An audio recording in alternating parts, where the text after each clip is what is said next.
Basketball Talk Pro. Well, as the name says, defending improvisation, we have a tendency, I think, to look at that 70-30 rule. 70% of all scoring is done in unstructured play. To look at that only from the offensive end of it. But the same is true of defense.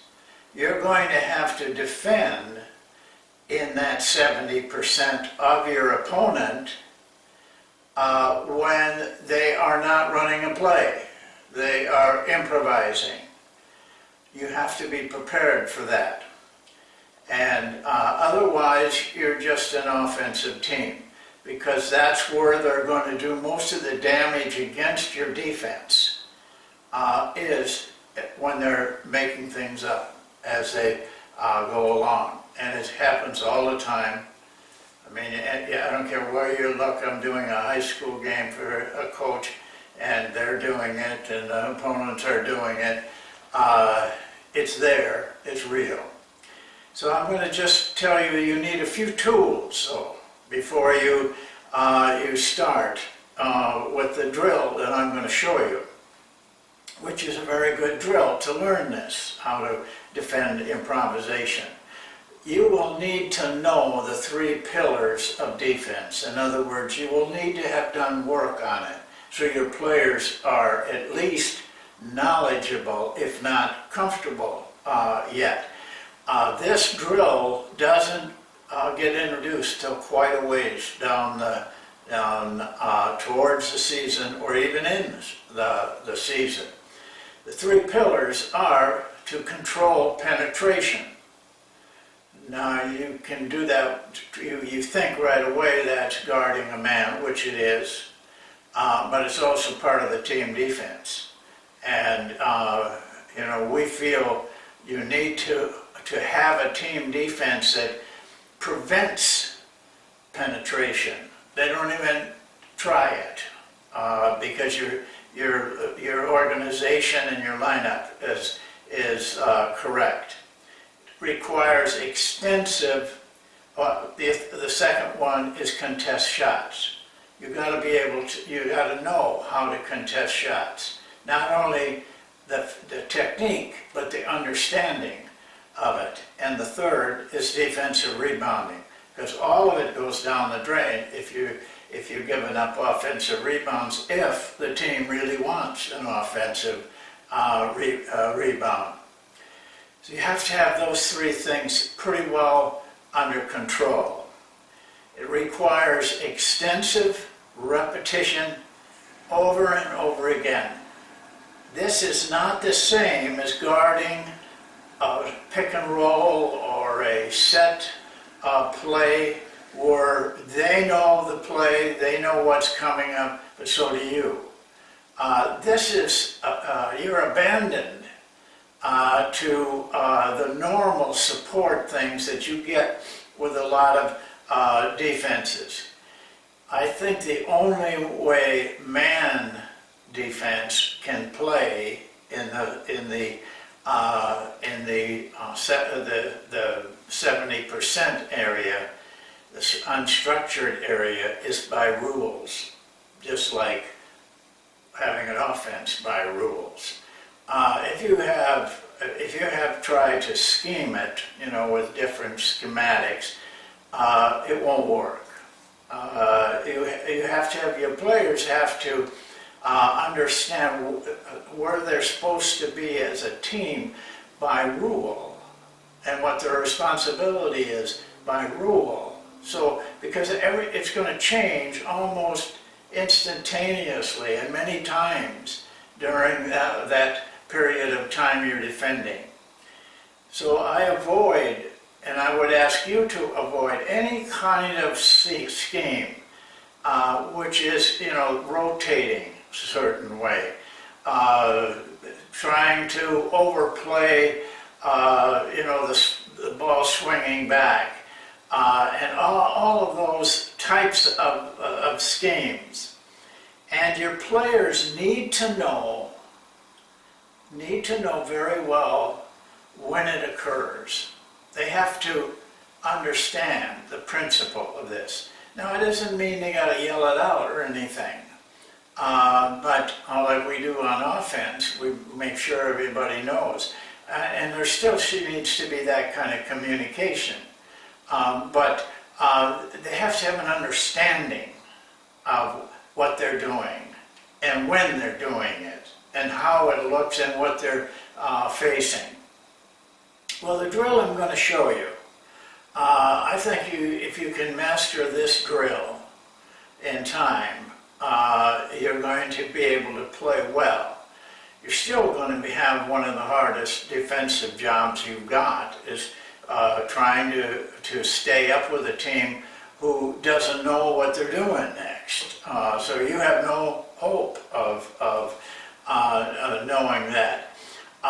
So it takes, though, you have to understand and coach this drill well. You got to know what you're doing, and you have to be intensive in your attention so that you can make corrections when they're needed. It's just a 4-and-4 drill, but this drill is different in that it's the whole portion of the drill is teaching the defense and allowing the players to learn how to play in this situation. So I'll go now to the yellow board and show you the drill.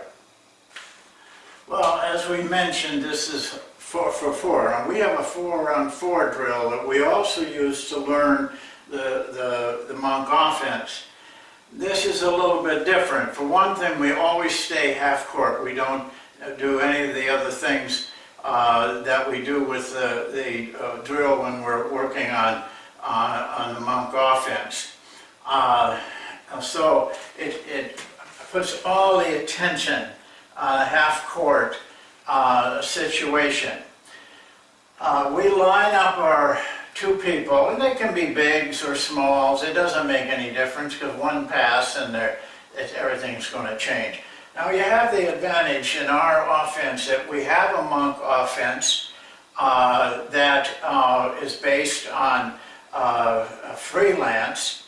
But if you don't use that kind of an offense, then what you have to do is tell your players, the offensive players, make things up. That's good for them anyway. They'll learn a lot by doing that. Make things up, and don't have them do any kind of a play. That's very important. Start back here on the timeline. I feel that I see guys that are, they start to drill back here. They don't get the feeling of fighting this guy into position and these guys timing the pass in. This is a very critical part of the defense and the offense. So now in our defense, and I think this is one of the secrets, is this kind of a defense that we use, the ball line defense. This guy, we want him to bring it in, and we want this guy disciplined to know when that pass should be made, so we get it in a good position. So he's taking it in, this guy sees the right time, he breaks out, the pass is made here. Now, in our running of the 4-and-4, you don't have to do it exactly like this. We get the ball in here, the cut is made. I think I'd ask them to do that cut because it's very much like a lot of offenses are. Once that pass is made, then these guys do what they want to do. But don't shortcut this. This is a very important coaching point. Start them at the timeline, make them work in, get this timing down, and this guy now is getting good practice on the overplay. The sag people are in position, so it looks difficult for this guy or a wing guy with the ball. Looks difficult for them to be able to make a penetration. Once that starts, then you have to be alert not necessarily to stop play, but to remember it so when the play does stop, that you can recall it for the players. If you have to demonstrate it so that all the players see it and hear it. That way they shouldn't have to do it so many times or hear it so many times. If they'll listen well your first time, and that's up to you to get your players to do that. Now, a couple of things you're going to see, and this is a strong part of the drill. The pass is made, this guy cuts down through, this guy comes over. They're going to stay really tight on that guy. If they probably don't overplay it, but they're not going to do what they should do, and that's get in the ball line where the penetration is the threat. I tell you this because I know you're going to see it, and you're also going to see this. He gets the ball here, this guy cuts, and this guy's still out here playing like that. I showed it to you once in the Cleveland Golden State game. It was just atrocious. The guys were hugging this guy. The ball was over there. So now you got huge paths open down through there for penetration. The same thing through here. If this guy cuts, he's got the ball, and you're out here, then you got a lot of holes for penetration. Drop them back. It's not going to hurt anything. They can get quick enough to get back out here and contest the shot. That's what we want, is a contested shot. If they're going to shoot, we want it contested. They can do all of that. Now the drill, you let them play. Sometimes you got to stop it and make a correction, then bring it back for the same team. Let them start it, and they go again. Only go one possession.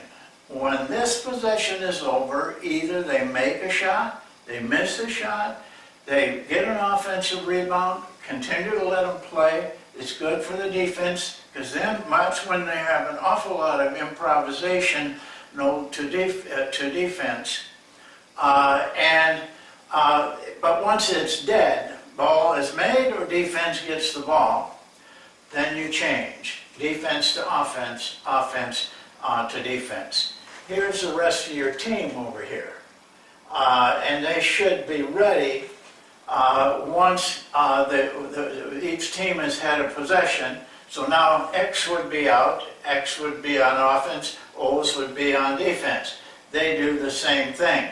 Now at this point, X is coming back on defense, O is coming back on offense. Then they change in. Keep it to one possession. It's very, very easy for coaches to leave their best players out there longer. Don't do that. They don't need it. The guys that probably really need it are the ones that aren't your starters. Then the drill just keeps continuing, but you can work for 15 minutes at half court without any, breaks or anything like that, and really demand the things that you need to demand in your defense. But if they do this 15 minutes every day, or a lot, all these things are going to be natural for them. They're not going to have any trouble in a game. Where you will have the most trouble is in the sagging situations, to get them to sag so that they can help. Now, one of the things our defensive style is we don't go for charges. We go for block shots if they're at the basket. We go for contesting shots when they're outside that. So, you know, you have to watch this very carefully because they tend to sneak out and create holes. When you see big holes in your defense, something's wrong. You know, they aren't doing something right. And remember to make this overplay effective, because as they get out here, then it's harder to make those passes and those drives. The other thing is, and this will all be part of your one-on-one drill, is the position of the defensive man on the ball. It's very important that that man is very active with his hands, so that all passes are lobs or slow bounce passes. That's the main coaching points in this drill. You've run this drill, so I don't need to go into a lot of it. The only thing I want to do is impress on you the intensity of it, and the intensity of playing rules so that you can play against unstructured play. Now, some teams give you an advantage. Some teams just, you know, want to go one-on-one all over. It's easy then to bring your defense in and shore up those holes. Well, I think this drill will help you, and thank you for watching, and we'll see you next time.